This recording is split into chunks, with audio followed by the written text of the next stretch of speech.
ಗದಗ ನಗರದ ಹೊಸ ಬಸ್ ನಿಲ್ದಾಣಕ್ಕೆ ಹಾಗೂ ಭೀಷ್ಮ ಕೆರೆಗೆ ಭೇಟಿ ನೀಡಿದ ಉಪಲೋಕಾಯುಕ್ತ ನ್ಯಾಯಮೂರ್ತಿ ಕೆಎನ್ ಫಣೀಂದ್ರ ಅವರು ದಿಢೀರ್ ಭೇಟಿ ನೀಡಿ ವಿವಿಧ ವ್ಯವಸ್ಥೆಗಳ ಪರಿಶೀಲನೆ ನಡೆಸಿದರು.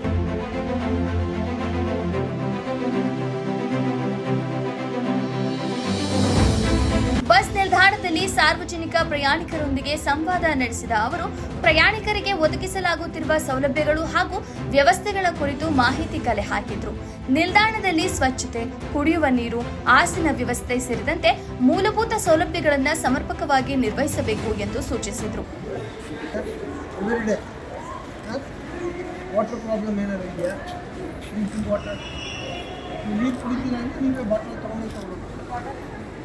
ಇಲ್ಲಿ ಯೂಸ್ ಮಾಡಲ್ಲ, ಇಲ್ಲಿ ನೀರು ಯೂಸ್ ಮಾಡೋದು ಯಾರು ಕುಡಿತೀರಾ? ಇಲ್ಲಿ ನೀರು ಇದೆಯಲ್ಲ, ಕುಡಿಯೋ ನೀರು, ಅದನ್ನು ಯಾರು ಕುಡಿಯಲ್ಲ.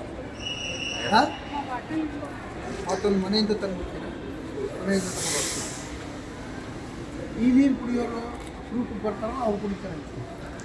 ಯಜಮಾನ್ರ ನೀವು ಹಾಂ ಹೋಟೆಲ್ಗೆ ಕುಡಿತೀರಿ. ಅಲ್ಲಿ ನೀರು ಕುಡಿಯೋ ನೀರು ಅಂತ ಮಾಡಿದಾರಲ್ಲ, ಅದರಲ್ಲಿ ಯಾರೂ ಕುಡಿಯೋಂಗಿಲ್ಲ. ಅದು ನೋಡೇ ಇಲ್ಲ ನೀವು. ಬಸ್ಸಲ್ಲಿ ಹೋಗ್ತೀರಾ, ಬರ್ತಾರ? ನೀವು ಎಲ್ಲಿ ಸ್ಕೂಲ್ ಎಲ್ಲಿ ಇದು? ಹಾಂ, ಅಲ್ಲಿಗೆ ಹೋಗ್ತದೆ ಬಸ್ಸು. ಈಗ ವಾಪಸ್ ಬರುವಾಗ ಸಂಜೆ ಕಡೆ ಬರ್ತದೆ ಬಸ್. ಹೆಂಗಿದೆ ಬಸ್ ಸ್ಟ್ಯಾಂಡ್? ಇದೆ ಡೈಲಿ ಕ್ಲೀನ್ ಇರಲ್ಲ.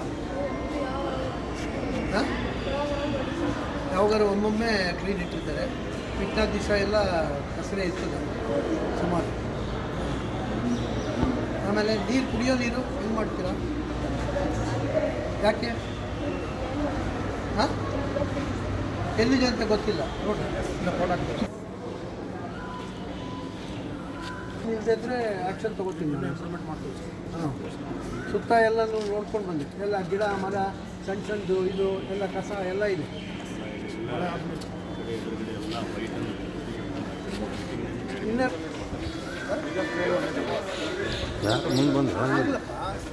ಆಗಲಿ, ಆಗೋ ತನಕ ಯಾಕೆ ಹಿಂಗೆ ಇಟ್ಕೋಬೇಕು?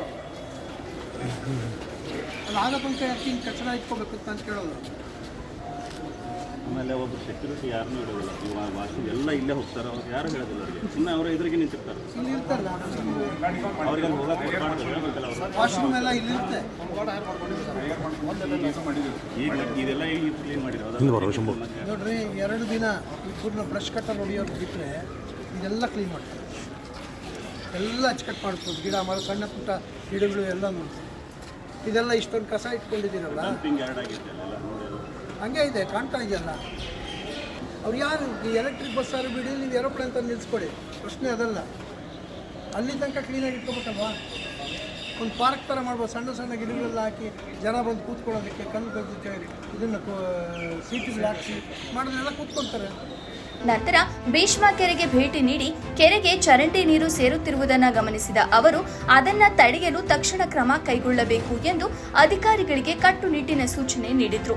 ಚರಂಡಿ ನೀರಿನ ಸಮಸ್ಯೆಗೆ ಶಾಶ್ವತ ಪರಿಹಾರವಾಗಿ ಎಸ್ಟಿಪಿ ಯೋಜನೆ ರೂಪಿಸಿ ಜಾರಿಗೊಳಿಸಬೇಕು ಎಂದು ಸೂಚಿಸಿದ ಅವರು ಈ ಕುರಿತು ನಿರ್ಲಕ್ಷ್ಯ ತೋರಿದರೆ ಪ್ರಕರಣ ದಾಖಲಿಸುವುದಾಗಿ ಎಚ್ಚರಿಕೆ ನೀಡಿದರು.